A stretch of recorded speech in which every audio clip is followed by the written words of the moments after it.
What's going on, guys? Welcome to another episode of Progress Always, where we're here to build the fittest leaders through integrity, courage, and ownership. And I have the honor, the pleasure of sitting down and chatting with Craig Goldberg, relaxation expert and technologist, on a quest to help humanity achieve a deeper sense of inner calmness through the use of sound and vibration technology. He's a vibroacoustic therapy practitioner and patented inventor, president and co-founder of InHarmony, a leading relaxation furniture manufacturer and provider of wellness solutions specializing in vibroacoustic therapy to support mental, physical, and emotional well-being. Brother, I am so excited to jam with you tonight. And me too. Thank you for that wonderful introduction, and I'm excited to be here. Nico connected us through his Vision Espresso experience. He hosted a panel with which you were on at the AI Surfer, and it was like this beautiful confluence of thought leaders in this space. And having had my Vision Espresso experience in combination with your vibroacoustic seat, chair, how do I want to describe that? That was our meditation cushion. And meditation cushion. Dude, what an upgrade to what was already a deep experience. So thank you so much for what you're adding to the space and helping others find alignment for themselves. Now, before we get into all of that, how did you find your way into vibroacoustics? So it's really interesting. This November will be 9 years, and I had a sound lounge experience. I had been traveling the country, speaking, teaching, training, educating, talking about essential oils and their importance from a medicinal and therapeutic standpoint. And each one of these events I was speaking at, I would gravitate towards the sound therapists, the sound healers, the acoustic instruments, bells, chimes, the gong, didgeridoo. And I didn't really understand much about it. I just knew I laid down in front of these incredible practitioners, and I'd wake up 45 minutes later, an hour later, whatever it was, feeling fantastic. Like my soul and my spirit had been wrung out and cleansed. I felt more in balance, more focused, more driven, more energy. And as an audiophile, I wanted that experience on tap. I didn't want to sit there and have to play a bowl or have somebody else play a bowl for me. I just wanted to push a button and have an experience. So I went out and bought a recording of gongs being played, which is the most complex instrument as far as frequency. And I was just cranking it through my home stereo system. And turns out I was using the wrong technology. A speaker projects sound and sound waves into the air. Tactile transducers are what's included inside our technology. And after kind of not really failing, but not really getting the same outcome that I was looking for, a few months later, I was introduced to my now business partner, Dominic, who said, "Hey, you got to come down to my office." He was a friend of mine. We'd done business together elsewhere. And he basically said, "Hey, come down. You got to check out this thing that we're working on." And it was my first sound lounge experience. And I absolutely fell in love with, I actually took the headphones off in the middle of my first session, and I kind of smiled. And I was like, "Dom, you did it. This is kind of what I wanted." It was sound therapy on steroids as a more amplified experience. It was exactly what I was looking for. And obviously that was almost 9 years ago. And since then I've dove deep into the science of vibroacoustic therapy, which is the formal body of research that governs what we do. It goes back 45, 50 years. It was originally termed by a gentleman by the name of Olav Skill. And it basically studies specific frequencies and their impact on our physiology.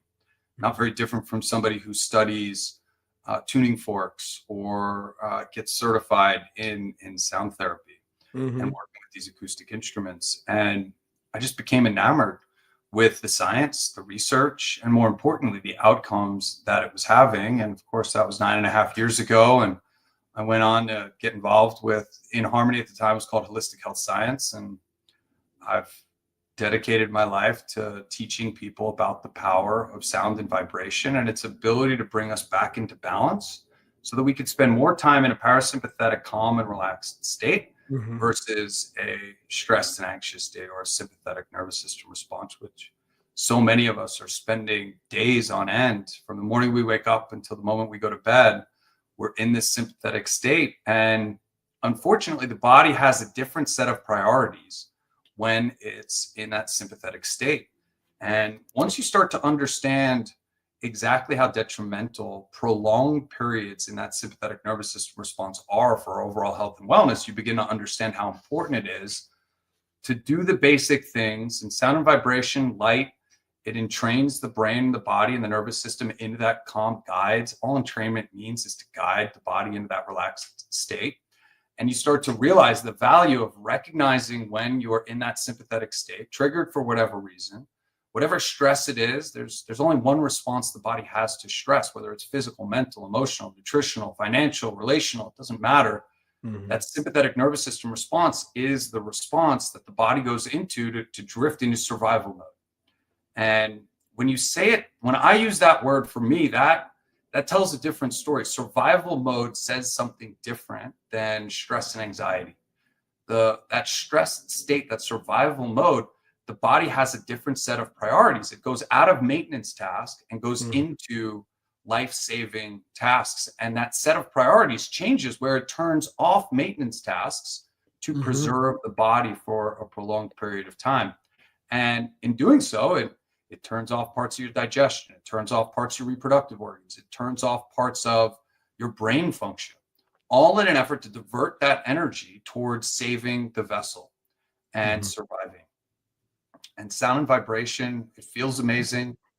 It's a phenomenal tool to help the body stay in that calm and relaxed state, or go back to that calm and relaxed state. And more importantly, to condition the body to spend more time calm and relaxed. So the same trigger that sent you in a tailspin and instigated or triggered that sympathetic nervous system response, as that same trigger comes around, you spend more time calm and relaxed. And in that state, you can handle it. You don't get spun out, you don't get distracted. And I just became enamored with the space and teaching people, evangelizing for the power of sound and vibration, not just for InHarmony and what we do, but for all of the amazing companies out there that are doing similar things in the space. It's been a lot of fun. So you start to see, are you familiar with the Kabbalion? I am. That text? Yeah, of course.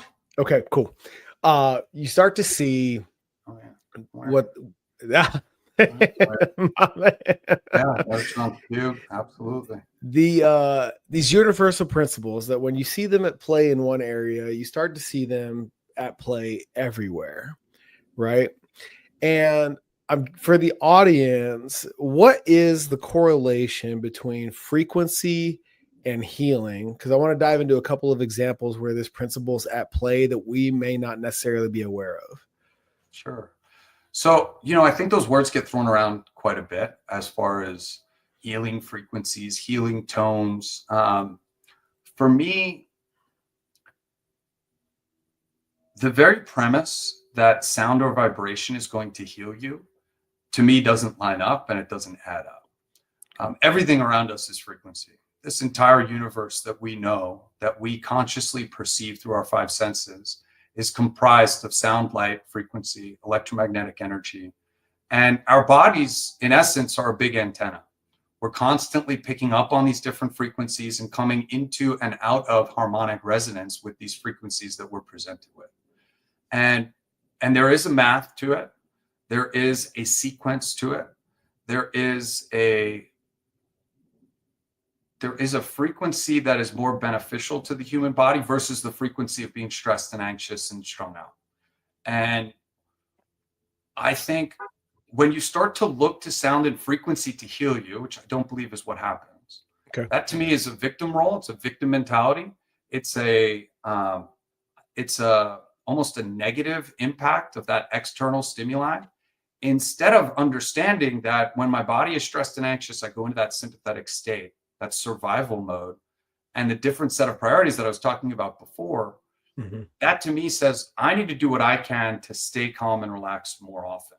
And by the way, this beautiful society and culture that we've co-created, to me, it just feels like it's constantly designed to pull me out of that rest and digest state, that calm and relaxed state. I agree.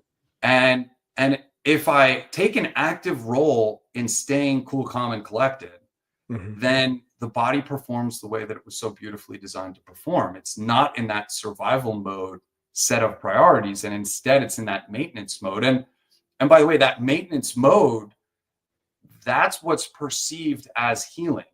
But that's the baseline state that we're designed to be in day and night until an external stimuli comes on for a short period of time where we need to divert energy from those maintenance tasks into survival tasks.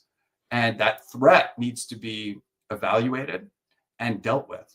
But once that threat goes away, we're meant to go back into that calm and relaxed state. And too many of us are spending time in that sympathetic nervous system response from the moment we wake up until the moment we go to bed, day after day, week after week, month after month. And that's where these chronic ailments begin to develop. It's just because we're not giving our body an opportunity to rest and our mind enough mental capacity to look around at the situation and be like, I got this.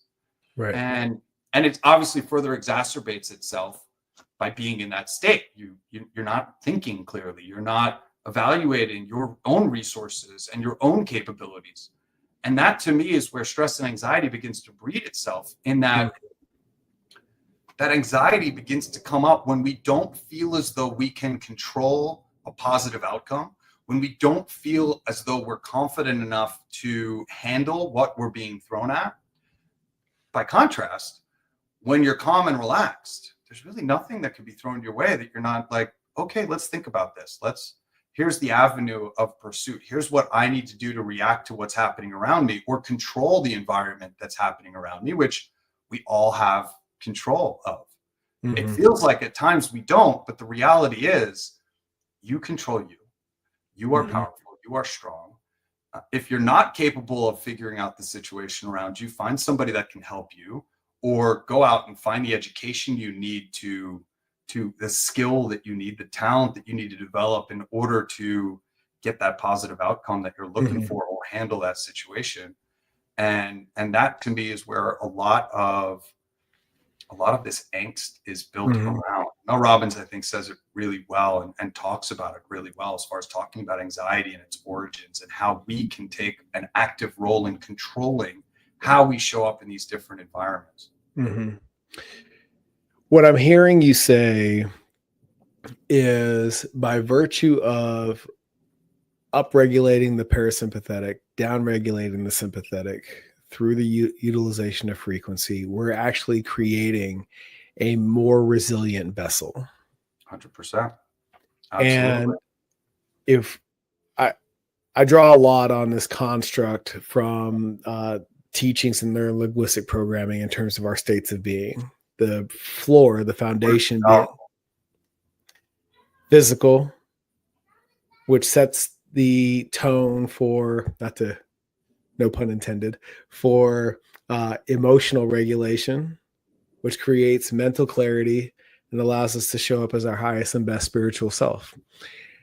And you see this principle that we're talking about at a 30,000 foot level when people set the environment and or the conditions for that parasympathetic state to upregulate, right? And I love the fact that we want to move away from the term healing and redefine our normal, right? That upregulated parasympathetic state is where you're supposed to be.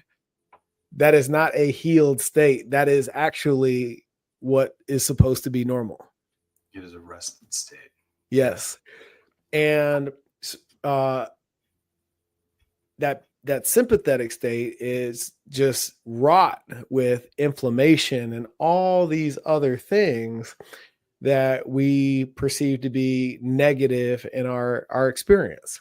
So for example, what's showing up for me is you're moving through that beautiful definition of what is supposed to be normal. My sponsors at the Air Force Academy, once upon a time, were having just a hell of a time getting pregnant for the second time, to the extent that they went the distance and adopted, because they had just like, this isn't going to happen for us. So they went all the way to Korea, adopted their daughter, were home for 2 weeks. She gets pregnant.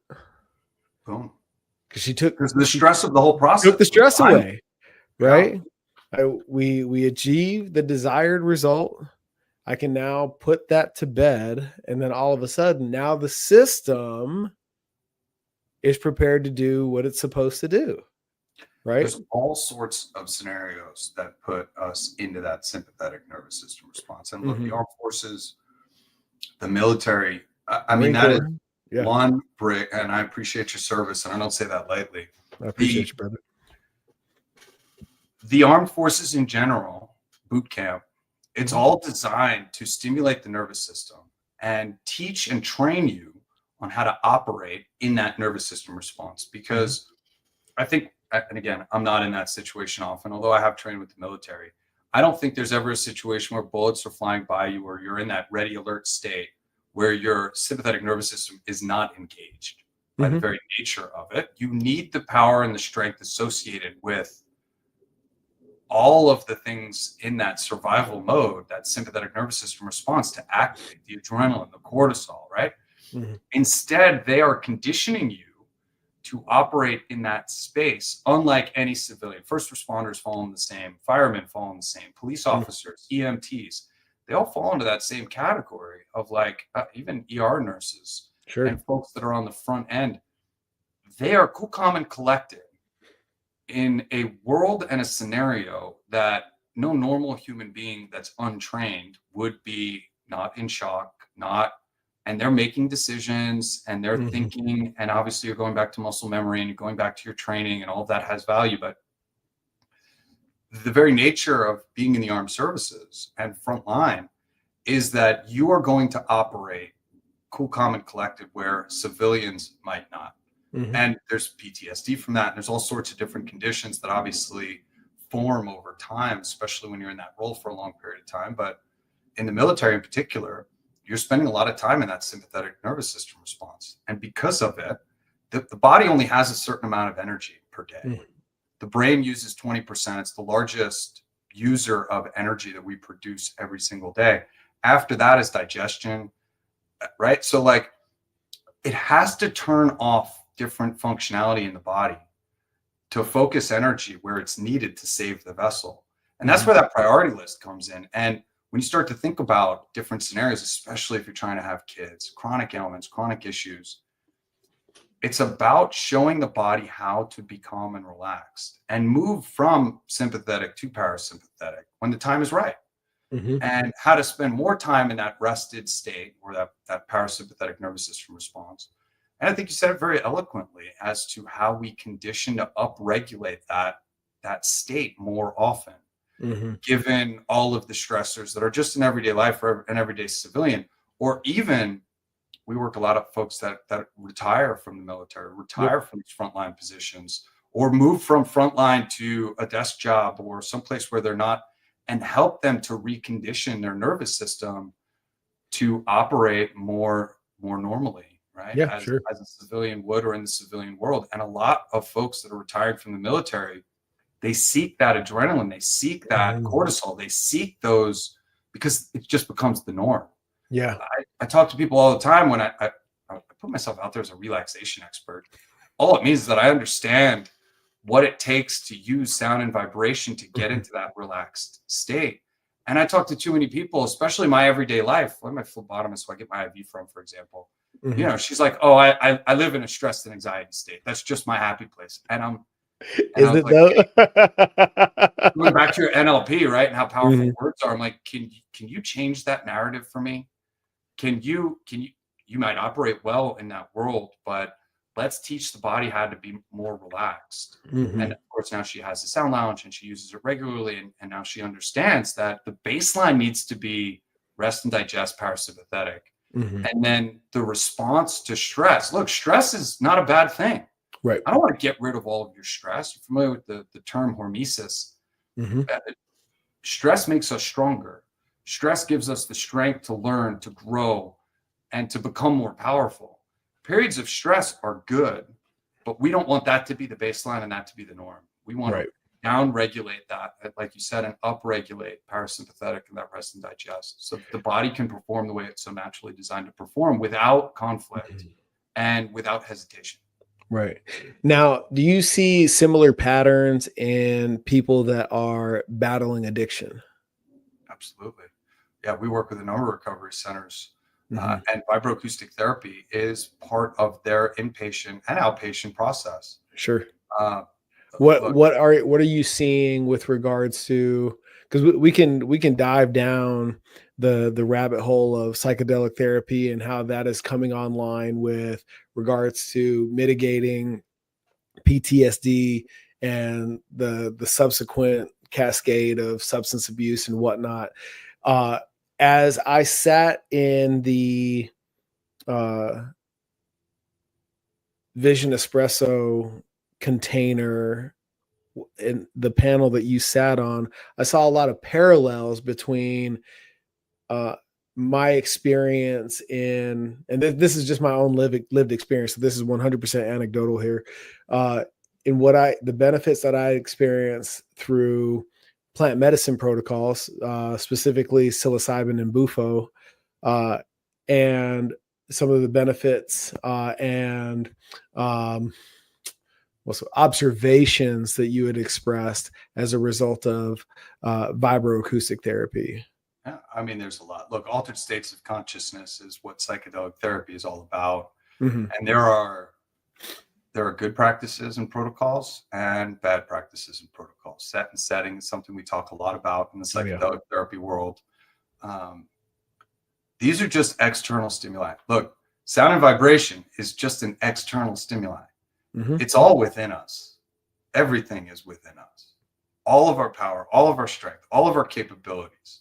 It all comes from the inside. However, we perceive the world around us, and we started talking about this today. I surfer. It's kind of comical when I brought it, when the question came up, and I was like, how deep do you want to go on this topic? And the whole crowd was like, let's go deep. And I was like, all right, cool, let's go deep. Yep. We perceive the world around us through our five senses. And the brain and the nervous system use these five senses to perceive danger and to perceive threats. Your ego, your conscious being, is constantly looking for threats to your being. And as it evaluates these threats, it turns on and off that sympathetic nervous system response. Psychedelic therapy, even specifically the substances that you talk about, psilocybin and bufo, 5-MeO-DMT, DMT lives within us. It's the light you see before you pass. It's what instigates and brings you into a dream state as you sleep every single night. Bufo, whether it's synthetic or it's from the desert toad, this is simply an exogenous, an external dose of this particular medicine and this particular chemical. And obviously that takes us into that state on contact. Psilocybin, it simply helps to reprogram the brain. We know very specifically what's happening in the brain under psilocybin, and you are expanding neuroplasticity. You are identifying new neural pathways, opening new neural pathways, establishing new neural connections. There's a lot that happens in the brain that helps you to begin to see the world differently and change. You change the way you look at the world around you changes. And it's really just through the looking glass, quite literally and figuratively, through the eyes. Look, my wife and I are together 17 years. Congrats. Thank you. We can walk into a room and just stand at the doorway of an entire scene, look around for a few minutes, walk out and talk about what we just saw and see completely different rooms. Yes. Like what she saw happen, I didn't even really, that's what you took from that? Whether it's energetic or physical, literally, like my eyes will hone to something different in the room than her eyes will. And then of course that perception reflects and shapes how we think emotionally about that experience and what we just saw and what just happened. So what these psychedelics do is they are a crutch, in my opinion, a very powerful one and a very important one. No different than sound and vibration. Mhm. If you have the wherewithal to sit down, close your eyes, go within, take a few deep breaths, breath controls the mind controls the body. You can very much control how you're responding to the world around you. And sometimes it just takes closing your eyes, covering your ears, allowing yourself to go within, and you will go back to baseline.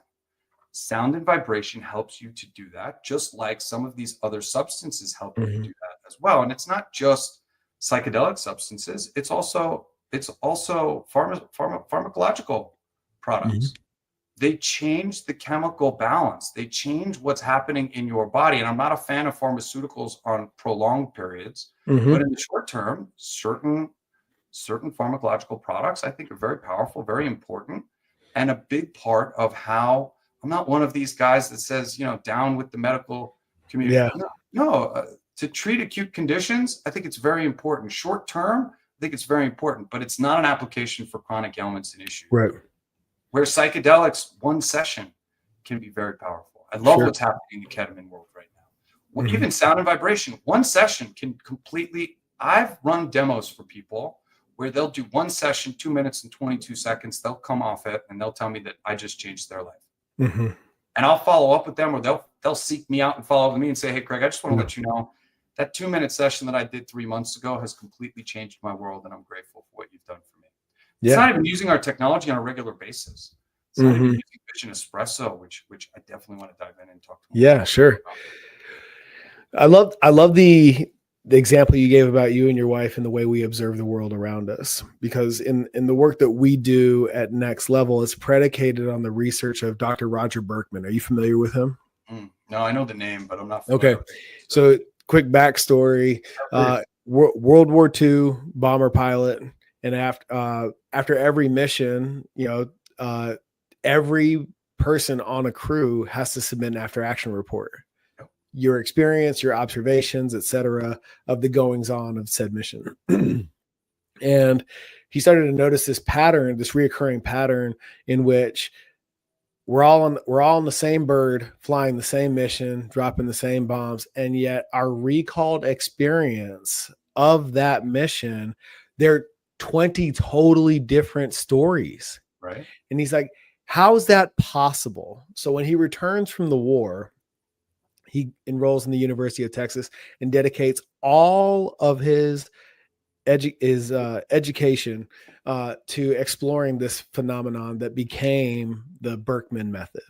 Wow. And where we start all of our clients in turn, it's so profound to me that the parallels between what you're doing and what we're doing, in that creating this level of awareness as to how we experience the world and how the world experiences us. That, so like for me, one of the biggest ahas through this experience was that everything that I get celebrated for, everything that I've been celebrated for, is very extrovert in nature, decision making, action taking, highly sociable, etc. And everything that I need to show up as that and continue to be celebrated in that fashion is very introvert in nature. Mm.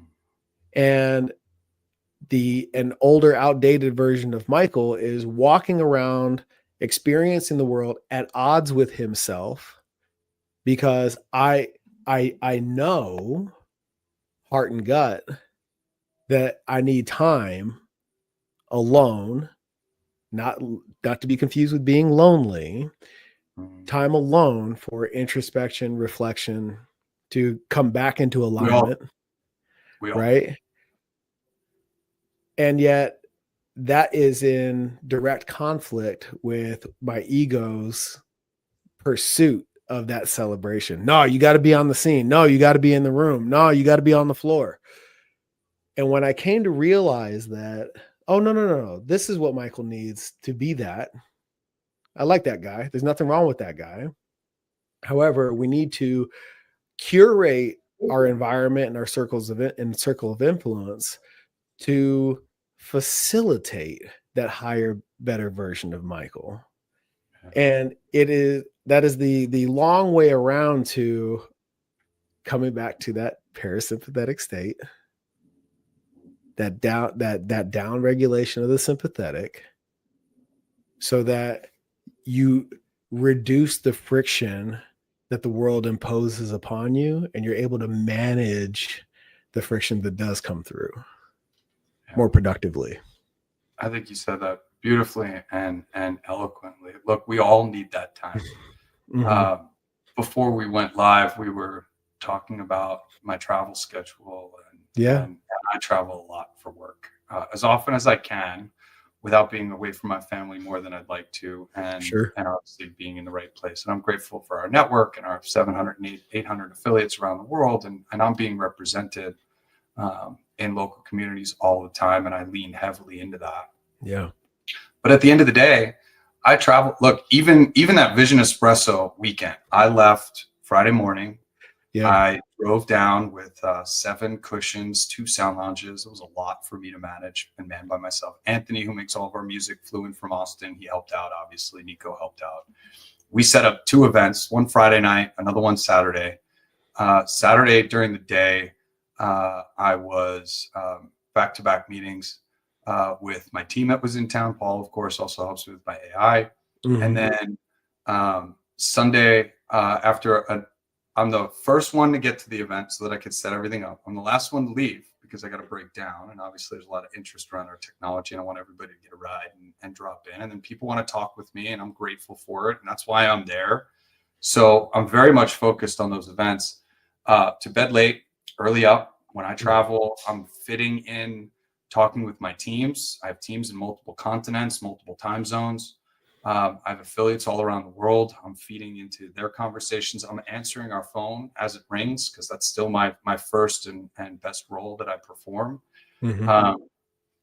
Sunday morning, woke up, dropped in with Anthony for a little while, talked about music and the media side of what we're doing. Nico reached out. We went and met, dropped in with him for a couple hours. Then I was driving back to Vegas. It was nonstop. Yeah, I was 48 hours, and it was nonstop, right? Maybe a little longer, 55, 60 hours, whatever. Nonstop. That's what my travel typically looks like. And yet I sit before you my first day back after 2 weeks at Burning Man. I left Friday the 22nd. I got back Friday, September 6th, this past Friday. And while I had Starlink and I could check in on things, I predominantly took time for myself. Yeah. It's my one annual alignment and focus point so that I can. And I spend a lot of time, not a lot, but I spend a disproportionate more time by myself out there than I do any other time. And by design. I'm not talking about InHarmony. Burning Man is decommodified, and there's a whole bunch of things going on there around brands not being welcome. And I'm not out there it's not a business trip for me, although it is a personal trip that my business sends me on so that I can find that spiritual alignment, that groundedness, that rest and rejuvenation that I require. I bring a sound lounge with me. Sound and frequency is a big part of my RV and how we're set up. And one of my gifts that I give while I'm out there is to share these experiences. But it's about finding that time to be with myself so that I can be rejuvenated and I can put together my travel schedule for the latter part. I'm traveling the last week and a half of September, 3 different events in 3 different cities. And they're going to be nonstop, stacked, just like my trip to Phoenix with Vision Espresso. I want to see as many people as I can. If I'm away from my family, I want to maximize every moment from the moment I wake up until the moment I go to bed. And I'll sleep and rest when I get back or on the plane or while I travel. And while I'm there, it's go time. And as long as people are available to meet, I'm making time. And the time that they aren't available to meet or there isn't anything happening, I'm on the phone with other time zones and my teams that are building my app and my products and that sort of thing. It is a relentless schedule that entrepreneurs keep that not many understand except other entrepreneurs. Yeah. And yet finding that time, for me, going and sitting on a beach is not a vacation. It's not relaxing to me. Being someplace that's remote where people can't get in touch with me and I can't get in touch with people unless I turn my Starlink on. That to me is where I find my rejuvenation, my alignment, being in nature, grounding, getting away from the city beat and congestion and lots of people. That to me is where I find my relaxation and my reset point. Oh, dude, you're 100% my people, man. I tell folks all the time, there's a couple of buddies that I deployed with, and every couple of years we take an adventure trip. We did the Salcantay trek through Peru on the way to Machu Picchu. We just did Kilimanjaro. We got Antarctica set up for 26. And I'm at the most peace when I tell people I set myself up for free fall. Mm-hmm. Right. There's a moment when you leave a plane skydiving, you have that oh shit pucker moment for about 5 seconds. And then at least in my experience, comes again when it's time for that chute to open, by the way. Yeah. Just like, please do what you're supposed to do. Right. Well, I got 2. I don't want to try the second one. Right.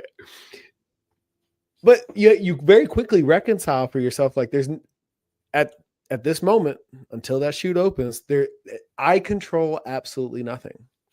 Yeah. And there is something very freeing about that experience. And I feel I get that same feeling when I leave the state. When I had a brick and mortar training facility here in Scottsdale, and I would leave on vacation with the family, we'd go up skiing or whatever, be on a business trip. There's nothing that could happen at HQ that I could directly impact. I couldn't save it. I couldn't fix it. No, nothing.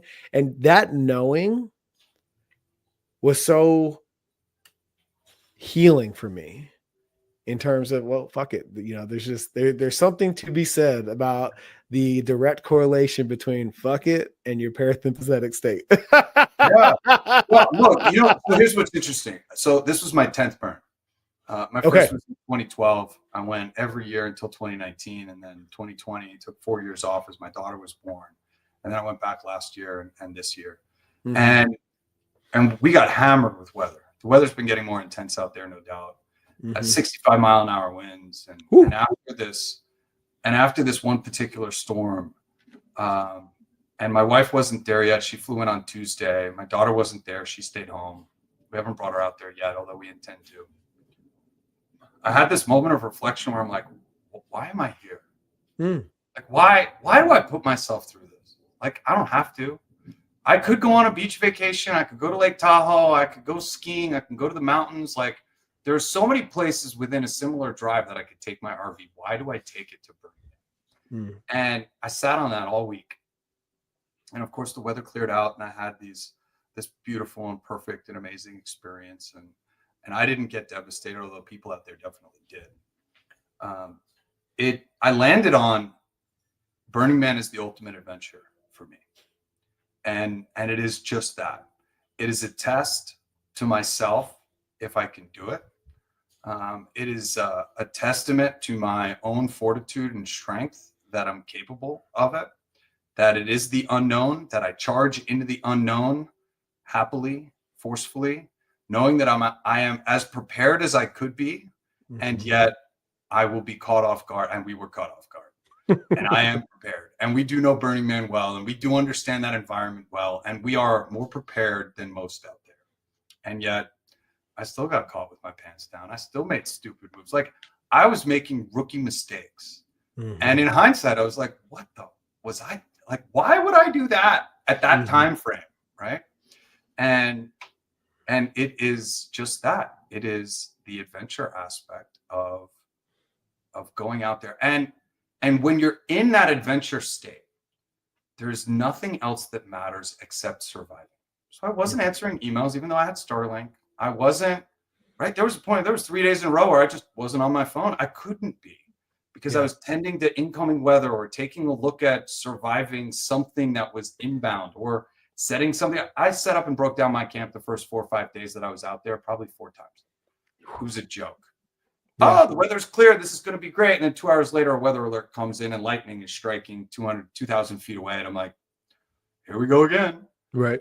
Break down camp, move the bikes under shelter. Let's get this going. And we'll just hunker down for another 3 hours until this passes. And then the weather broke and it was gorgeous. But the question was like, why am I here? And the answer was, it's the ultimate adventure, and it's the ultimate testament to survivability. It's the most adverse weather conditions I know. Antarctica is another great example, by the way, which I've never been to and would love to go down to. It was a different type of preparation. And of course, when you're flying there versus driving, I live in Vegas, so it's an 8-10 hour drive for me, and I can bring all of the resources that I have here that I need. There are burners that come from all over the world that arrive on planes, that drive across the country, that ship things out early. So obviously there's a lot of different ways to do it. But the question that I was answering was really like, why am I here? And I landed on that adventure, and the distraction of surviving turns everything else off.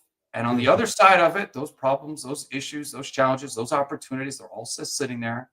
And I'm a stronger version of myself having gone through it. I'm a more powerful version of myself, and therefore a compass and a guide to others who feel that energy of accomplishment and success. And don't get me wrong, I'm not unscathed.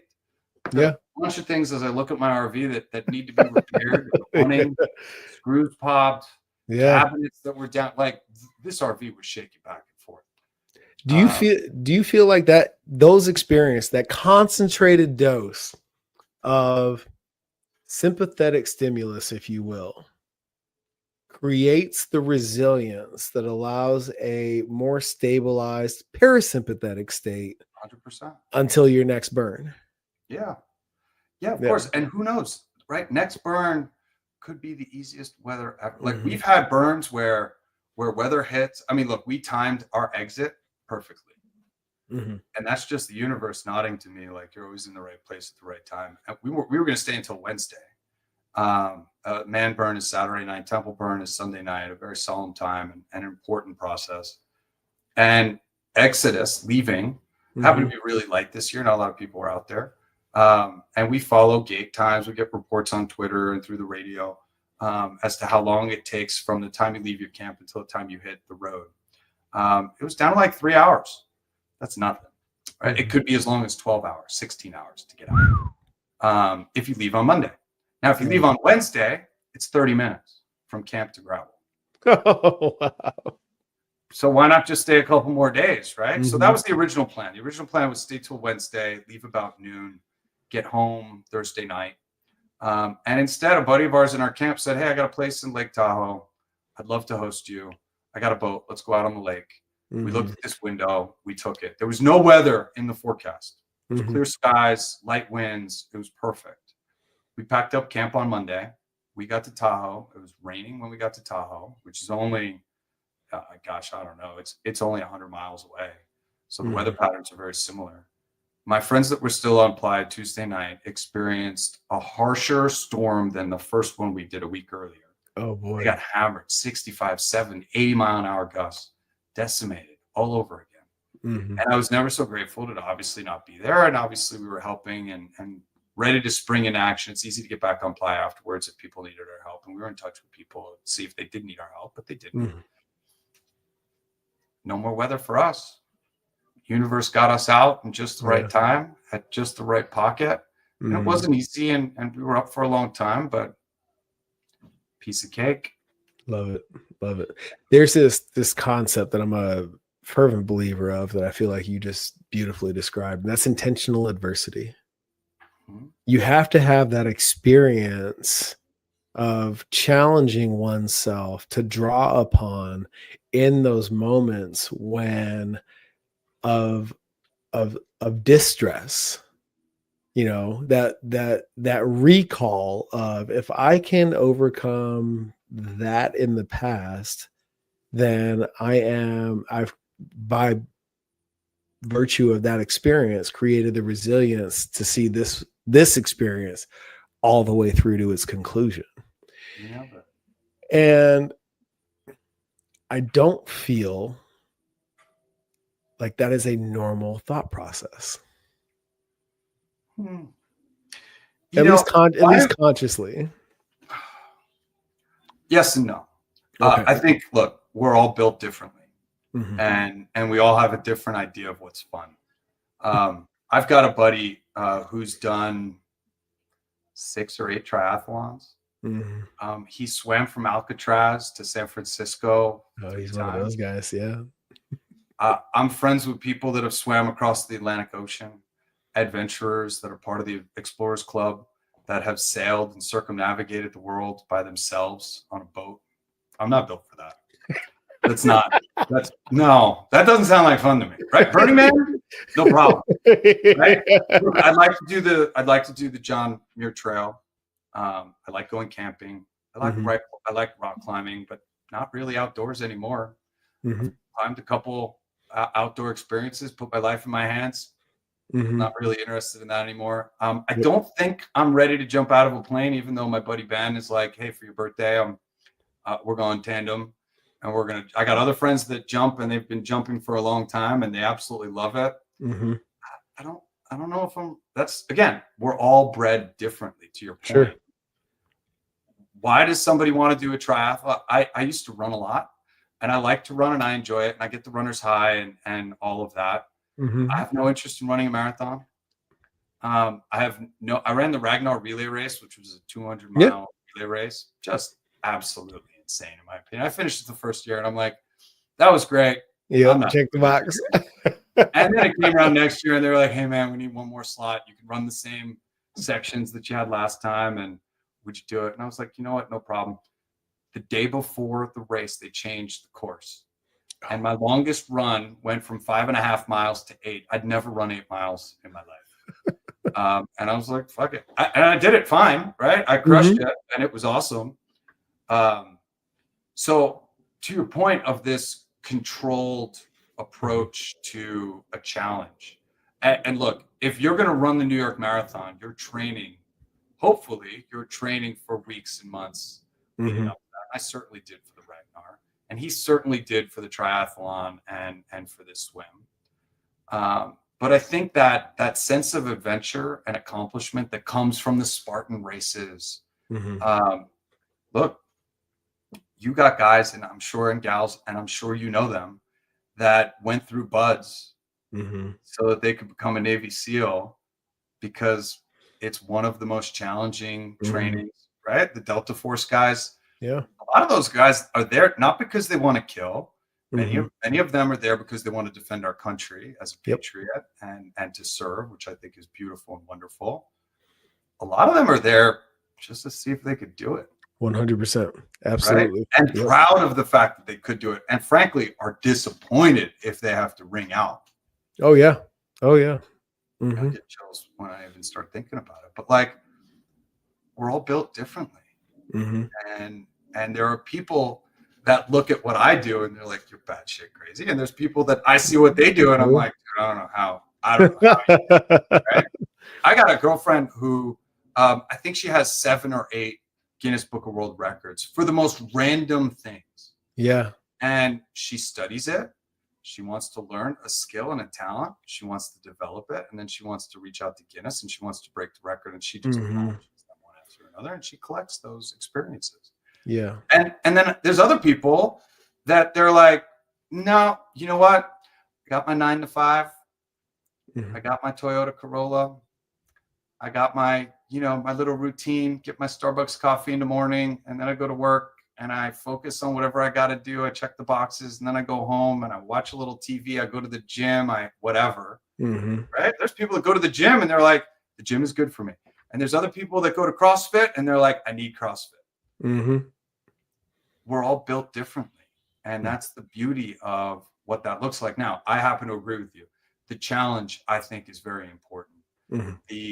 Look, there are people that look at my pace over the course of the day. Here we are, 6:22. I've been going hard since 8 a.m. nonstop.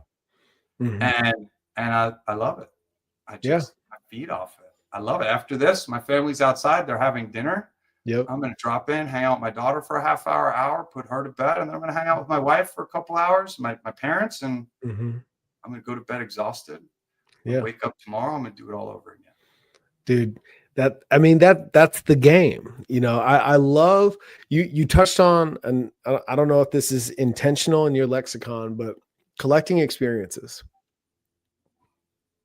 That to me, that is the essence of our existence.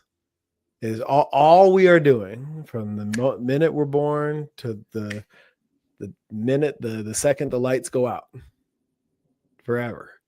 is collecting experiences. I mean, that's all this Earth Walk really is. Mm-hmm. Right. And look, I think it's easy to get stuck in the myriad of the day to day and this collective society that we've created. I just watched my dad go out and get the mail. I hate getting the mail. It's my least favorite thing to do. It's got to get done. It's part of the society. Things show up in that mailbox that got to be taken care of. I get it. Mm-hmm. I can't stand getting mail. It's just a boring, mundane, repetitive task. I'm lucky enough to have 5 vehicles. I can't stand going to the DMV. I don't know anybody who likes going to the DMV, but like that whole process, it's no fun. I own multiple businesses.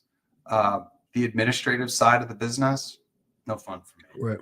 Managing bank accounts, dealing with the P&L, the balance sheet, investments, distributions, not fun for me. It's part of life, and you got to do it. And it's an experience in learning how to do that and traverse how to do it, or you're hiring people to do it. Mm-hmm. That's good too. But to your point, it's the experiences that we get to create. So I'm lucky enough to have 2 RVs, and it's not easy to go RVing. It's not an easy way to live. I live full time in an RV with my wife for 26 months. We traveled the country. And there's a lot of beautiful parts of this country, and I feel very blessed to be able to do it at the time and the age that in the time period where I was before I had my daughter. Mm-hmm. It's not an easy way of life. Yeah, it's beautiful. It's wonderful.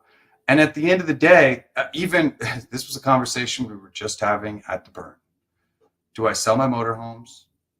Do I upgrade? Do I get something different? Do I get a different layout, a camper versus a 5th wheel versus a motor coach, right?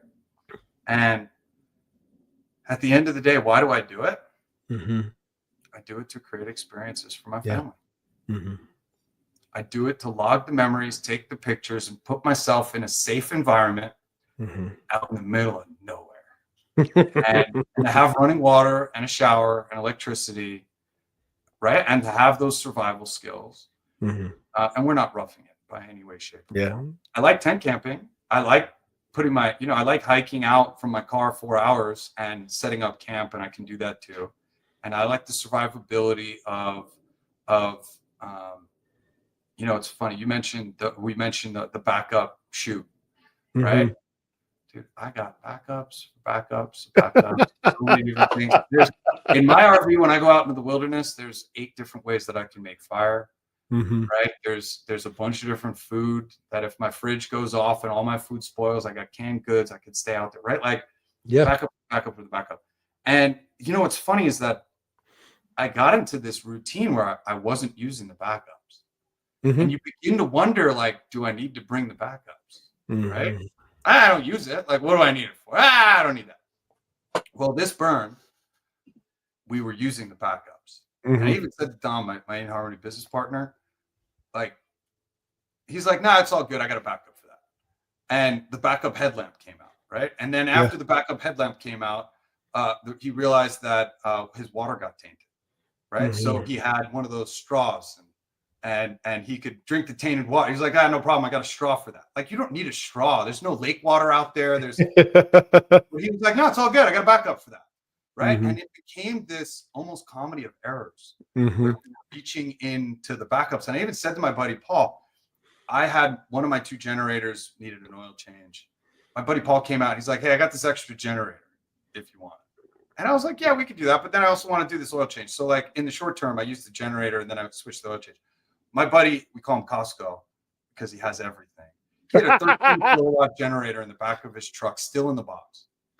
He was like, I just brought it. It could run 3-4 RVs, right? And he got it just because, right? Never used it, never opened it, but it became this comedy of errors where we were using all of our backups. And I was like, yeah, that's why we bring backups. And that by itself was an experience for us to see and a reminder. That's why we have the backups, right? And that if you don't use them, then you start second guessing bringing them. And of course, that's all part of that human experience of being prepared in the wilderness. And of course, in the military, there's a backup for a backup, and 3 is 2, right? Like it's all built on redundancy, baby. 2 is 1. Yeah, there's a lot of interesting aspects, but it's all built around creating experiences and memories. and holding on to them and remembering that, yes, I can. And that, yes, Yeah. I'm capable of. I mean, look, even my daughter, I got a 5-year-old.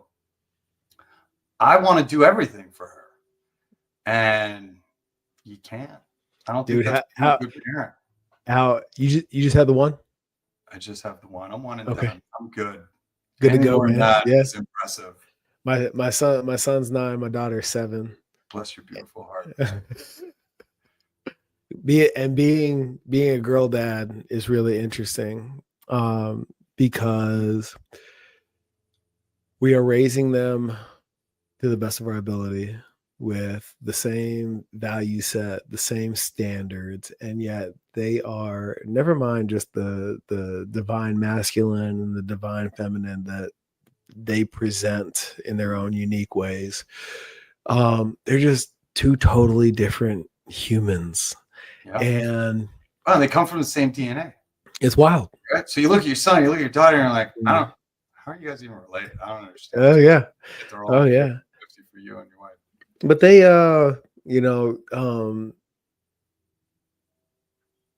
I heard this beautiful quote. You're not preparing you're preparing your child for the road. You're not preparing the road for your child. Yeah. Well said.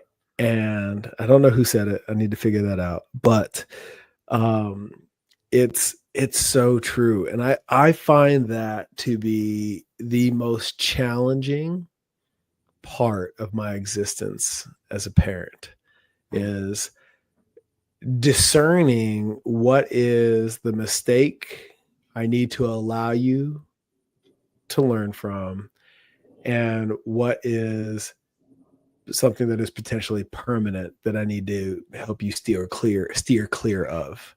And dude, the mental and emotional gymnastics around that, if every once in a while, that shit keeps me up at night. And they're only 9 and 7. They haven't even hit the shit show. Not even out of the house. Yeah. More often. I can't. I mean, that's how I am now. I can't wait for fucking adolescence. You know what I mean? I'll tell you. So my daughter, I didn't want her going to public school. I still don't. We got her involved in Montessori when she was 3. Yep. And what a blessing. That first day dropping her off, man, she had a hard time, right? Obviously, she'd never been with anybody other than in-laws, grandparents, me, somebody that we trust. Yeah.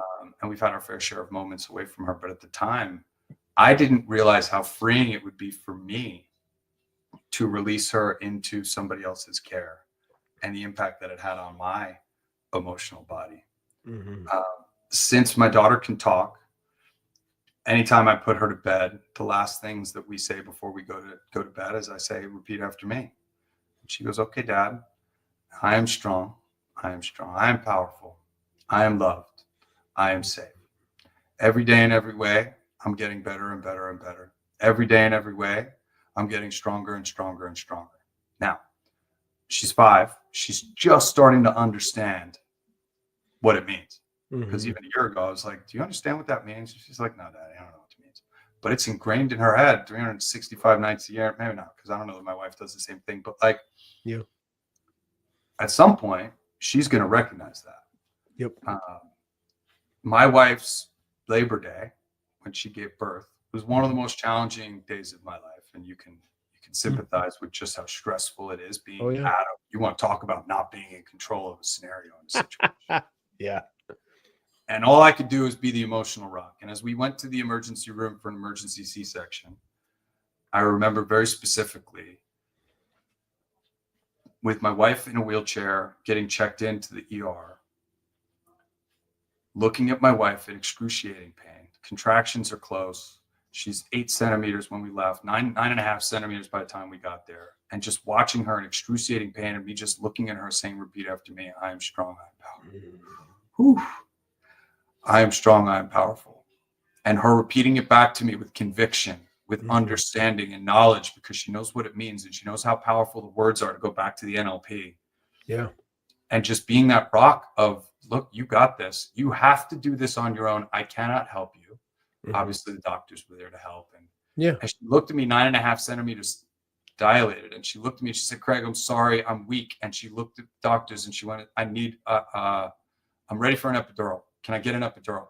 And the nurse will never forget. She looked back and she's like, honey, you're 9.5 centimeters dilated.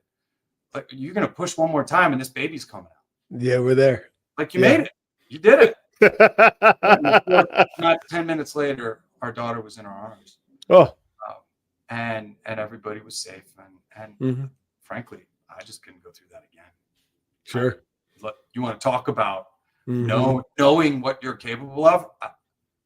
I didn't want. Now look, if my wife was gung ho on number 2, I'm all in. Right, of course.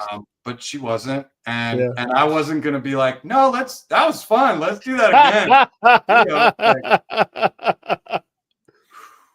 Yeah, man. It adds a flavor to this existence that no other experience can replicate, you know. And I had no idea. Mm. And I had no idea. Yeah. My daughter now. She made it. I love you. Well, hey man, that seals it for me, brother. I'm grateful for you. I appreciate you. What's your daughter's name? Harmony. Harmony. Oh, beautiful. Not named after the business, and the business is not named after her, interestingly enough. That is serendipity, my friend. Thank you, Harmony, for the reminder of what truly matters. Mm-hmm. Craig, I'm grateful for you, brother. Let's wrap this up. Where can the audience go find you, support you, learn from you, and experience you? I appreciate that. So my website is I Am InHarmony. 2 most powerful words in the English language. I am, because anything you put after it, you are. So why not be in harmony with the world around you? At the bottom of our website, you'll find all the links to all of our socials. I'm one of the easiest people to find on the internet. My phone, literally this phone number is at the top of my website, and I welcome people to call me day or night, weekday, weekend. If I'm available, I'll answer. So far, I'm the human on the other side of the comments and the DMs, although Digital Craig, my AI agent, is fast starting to pick up on that first rung of replies and follow up, but we monitor it closely. And I'm one of the easiest people to get in touch with, and I'm grateful for our time together. Once you go to my website, leave it to Facebook and Instagram and Google retargeting. You probably won't get enough of me. And I'm grateful for the education that we're able to put out there as well. And I'm just grateful for this existence, this ride, the knowledge that I've been presented with and have studied, and my ability to be able to share that with folks. And I'm grateful for this opportunity to record, to drop in, share life experience, and hopefully provide value to the folks that are listening. And I'm grateful to be here. Thank you for having me. Yeah, man. Mission accomplished, brother. Mission accomplished. Indeed. For everybody out there, remember, leadership starts with self, and it comes from integrity, courage, and ownership. Head over to CoachDurs.com to pick up that alignment assessment. And if you need that tribe, that support with not only the 1 hour that you're in the gym, but also the other 23 hours of your day, come join us in the Alignment Village, and we'll get you taken care of. Until next time, progress always.